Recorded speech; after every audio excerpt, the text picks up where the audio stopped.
ကမ္ဘာဧရိယာအကြီးမားဆုံးတိုင်းပြည်ရဲ့ခေါင်းဆောင်ကဘာဖြစ်လို့နောက်ထပ်ကီလိုမီတာအနည်းအကျုံးကိုလိုချင်နေတာလဲဆိုတာနားကိုမလဲနိုင်ဘူးပြကျုပ်တို့ခုခံတိုက်ခိုက်နေရတယ်ဆိုတာကမြေကြောင်မဟုတ်ဘူးလွတ်လပ်ရေးအတွက်ပြလူဇာလန်စကီးကညီးတွားသည်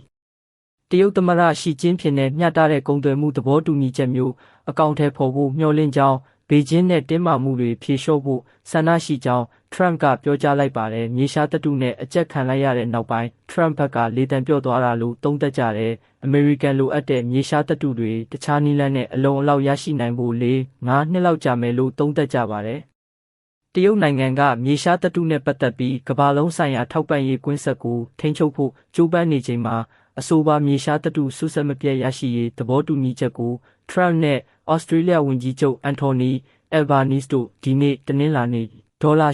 8.5 ဘီလီယံတန်ဖိုးရှိအယောင်းဝယ်စာချုပ်လက်မှတ်ရေးထိုးလိုက်ကြပါတယ်။လာမယ့်6လအတွင်းအမေရိကန်နဲ့ဩစတြေးလျတို့ဟာမြေရှားသတ္တုထုတ်လုပ်ရေးမှာဒေါ်လာ1 ဘီလီယံစီယင်းနှိမ့်မြုပ်နှံကြမယ်လို့သိရတယ်။တရုတ်နိုင်ငံမှာကမ္ဘာအကြီးဆုံးမြေရှားသတ္တုတိုက်ရှိပြ။ဩစတြေးလျနိုင်ငံမှာရှိတဲ့မြေရှားသတ္တုတိုက်ဟာတရုတ်ကိုရှုပြိုင်နိုင်မဲ့ပမာဏရှိကြောင်းအမေရိကန်ဘူမိဗေဒပညာရှင်တွေကခန့်မှန်းထားတယ်။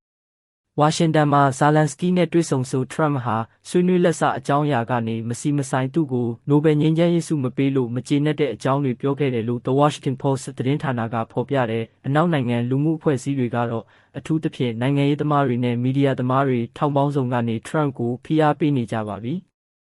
EU အတွင်းထိန်းချုပ်ထားတဲ့ရုရှားနိုင်ငံသားအရန်ငွေတွေကယူရို140ဘီလီယံယူကရိန်းကိုအတိုးမဲ့ချေးငှားဖို့ဒီနေ့လုပ်တဲ့ EU နိုင်ငံသားရေးဝန်ကြီးများအစည်းအဝေးကနေသဘောတူညီခဲ့ကြကြောင်း EU နိုင်ငံသားရေးမူဝါဒအကြီးအကဲခါဂျာကာလာစ်ကသတင်းထောက်တွေကိုပြောပြတယ်အခုအပတ်အတွင်းပြုလုပ်မဲ့ EU ထိပ်သီးညီလာခံမှာနိုင်ငံခေါင်းဆောင်တွေကအတည်ပြုကြပါလိမ့်မယ်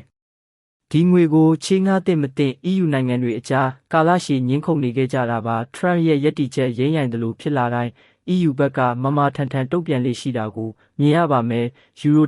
140ဘီလီယံဟာယူကရိန်းအတွက်တော့နောက်ထပ်3 နှစ်လောက်အေးအေးဆေးဆေးစစ်တိုက်နိုင်ဦးမယ်ငွေပမာဏပါယူကရိန်းနဲ့ EU မပါတဲ့စစ်ဆက်ညှိနှိုင်းမှုဟာဘာအဓိပ္ပာယ်မှရှိလာမှာမဟုတ်ဘူးလို့ EU နိုင်ငံသားရေးမူဝါဒအကြီးအကဲခါဂျာကာလာစ်ကပြောကြားလိုက်ပါတယ်စစ်ပွဲကိုမရက်ချင်သူဟာရုရှားပဲကျမတို့အာယုံထွေပြားနေဖို့မလိုဘူးရုရှားကိုငြိမ်းချမ်းရေးလိုချင်လာအောင်ကျမတို့လုပ်ယူရမယ်လို့ဒီနေ့လုပ်တဲ့ EU နိုင်ငံသားရေးကောင်စီအစည်းအဝေးအပြီးမှာသတင်းထောက်တွေကိုပြောကြားတယ်ဒါဟာဘူဒါပက်စ်ဟန်ဂေရီမှာပြုလုပ်မဲ့ထရမ့်နဲ့ပူတင်ရဲ့တွေ့ဆုံပွဲနဲ့ပတ်သက်ပြီး EU ရဲ့သဘောထားကိုကြေညာလိုက်တာဖြစ်တယ်ထရမ့်ကဇာလန်စကီးကိုလက်အောက်ငယ်သားတစ်ဖွဲ့ငေါငန်းဆဲဆိုခဲ့ကြောင်းသတင်းဌာနတစ်ခုကဖော်ပြခဲ့ပါတယ်